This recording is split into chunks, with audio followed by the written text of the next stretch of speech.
Hello and welcome to the final episode of Christmas for Sceptics. Every week we've been looking at one of the big questions that sceptical people have about Christmas, and we've left the most profound question to the final week, and that is, how can God become man? Now, this is a question where we have to think very carefully about our categories. What do we mean by God? What do we mean by man? And to try and explain that, I want to take you back about 600 years to the time we call the Renaissance. This is the great cultural movement, the great cultural change that followed the Middle Ages. It's the era of Leonardo da Vinci and the great Italian sculptors and architects and so on. And the great thinkers of the time divided the world between nature and grace. Nature is the world down here that we can study and observe, the visible world that we can measure with scientific discovery and human reason. And grace is the realm of the spiritual, the realm of the soul, the realm of the divine, the realm where God belongs. Now, how do those two realms interact? That really is at the heart of our question today. The great thinkers of the Renaissance were called humanists for the first time because they put great store by human reason and scientific investigation and using the power of study and investigation to look at the natural world and to understand it. They had a high view of human intellect, and we celebrate many of their discoveries and their achievements. It was a tremendously fertile intellectual time, and some of the great thinkers and some of the great artists came to prominence during that period. Now, move on from the Renaissance to the 18th century, and we come to what we call the Enlightenment. Enlightenment thinkers went further than the humanists of the Renaissance. If you like, they stripped out that upper story and said, we can't know about that. That's beyond the power of human reason, and therefore it's just a matter of speculation. Let's focus on what we know from the natural world, from reason, from observation, from the findings of modern science. We will stick to what is rational, to what can be explained by human reason. We can know these things because they are natural. They're part of the natural world, and natural human reason and observation and science can explore them. And you and I live in a society that has been largely shaped by that whole movement in the 18th century. And the problem that a secular society has with the whole idea of Christmas is that, of course, it is God getting involved in our world. Christians believe that God has come into our world.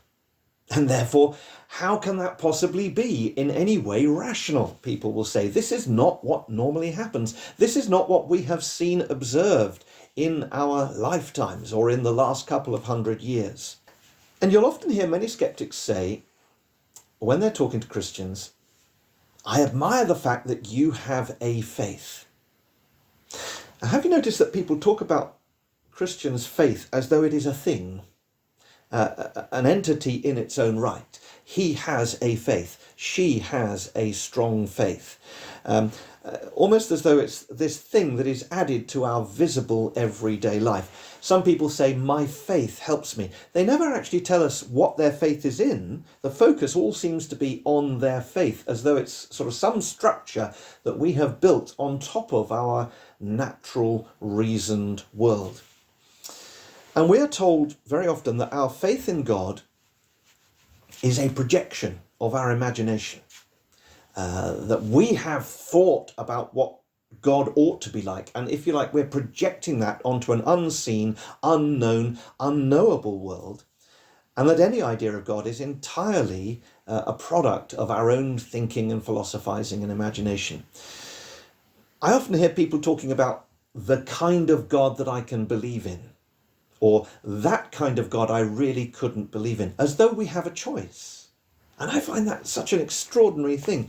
You see, God is not merely a product of our imagination. If God is not real, if he is simply something that we have projected onto the unseen world, we might as well give up now and be the most secular people that there ever are. Because that would be completely pointless to believe in a God that we have imagined. The problem with humanism is that we put ourselves at the top of the pile and we stand in judgment on God as to whether or not he exists, when actually we should be turning that whole process upside down and starting with God. And he decides whether we exist. In the great city of Athens in the first century, there was a club of philosophers, a gathering where they met every week to discuss the great ideas of the age. And the Apostle Paul, one of the founding leaders of the Christian church, travelled to Athens, and he went one day to have a debate with them. And his speech is recorded in Acts chapter 17. And he said these brilliant words: "The God who made the world and everything in it is the Lord of heaven and earth." That is our starting point if we're going to come to terms with the God who's revealed in the Bible. He is not far away from us. He is knowable. He is not a God lost in mystery and speculation. He is the maker of the world in which we live. So we're not just putting God into that upper story. He is in charge of nature. He's in charge of this natural world in which we live. Let me take you right to the beginning of the Bible, to the first words of the Old Testament scriptures. The book of Genesis begins with these 4 words in our English Bibles: "In the beginning, God." That is the presupposition on which the whole of the Bible is based. The Bible never argues for the existence of God. It simply states that he is real. He is the I am. That's the way he's described in the Hebrew Bible, the God who is, and who reveals himself to his people Israel. He is a God without beginning. He is holy. He stands over against his creation as separate, infinite, almighty, the God who is in charge of this natural world that he has made. And throughout Israel's history, he makes promises of what he's going to do. He promises them that one day he is going to send his Messiah. And that then raises the question, throughout the Old Testament, how is it possible for this infinite God that Israel has come to know, who's made himself known to them, how is it possible for this God to become man, to enter our world? And the answer, of course, comes with the birth of Jesus. And when we turn to John's Gospel, John is one of the disciples of Jesus, and he wrote the 4th account we have in our Bible of the life of Jesus. And he sets out his claims as he has seen them as one of the followers of Jesus. He saw the different signs, miracles that Jesus did, and he's written them down for us. And when he starts his gospel, he begins by echoing those opening words of Genesis. He says, "In the beginning was the Word, and the Word was with God, and the Word was God." Now, John is making a huge claim here, that Jesus of Nazareth, this man that they have walked around Galilee and Judea with, this man that they have come to know very personally, who is very human, is at the same time divine. That's the conclusion that John has reached from his 3 years spent with Jesus, that Jesus is just as much God, because he is God the Son, as God the Father is and God the Holy Spirit is. It's the very essence of what we understand of God, that he is a Trinity, one God in 3 persons. Now, that always gives us a headache. If you find that hard to comprehend, so does every Christian. But it's a truth that we have to come to the conclusion is true because the Bible requires it. We can only make sense of the earthly life of Jesus as we come to terms with the fact that he is revealing his divine nature in all that he does. And that means that he is also the maker of this natural world. John says, "Through him all things were made. Without him nothing was made that has been made." In this great divide between grace and nature, between God and man, Jesus is very much as the Son of God on the divine side of that divide. He begins very firmly as the eternal Son of God, but he has come into the world that he has made to redeem us, to rescue us from our rebellion against the God that we've tried to push out of our lives. John says, "He was in the world, and though the world was made through him, the world did not recognize him." Now, it is an incredible thought that the eternal Son of God, who dwells very much in that upper story of the divine, the invisible, the eternal, that he is the creator of the universe, and yet he also comes into that creation, into the natural world in which we live, and he becomes one of us. That is an incredible thought to consider, isn't it?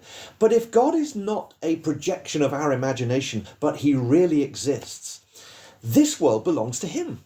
Why shouldn't he be allowed to do that? Because this is his creation, his natural world. He is the Lord of heaven and earth. He can do entirely as he pleases.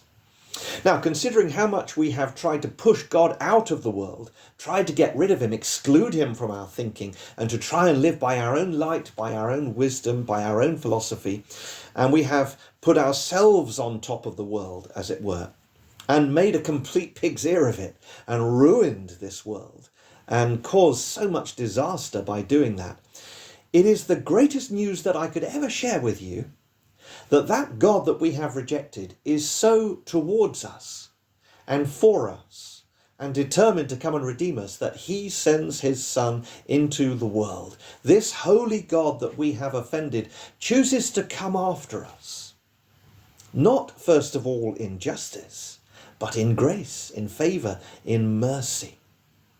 And that is what we are celebrating every Christmas. Listen to these words of John. The Word became flesh and made his dwelling among us.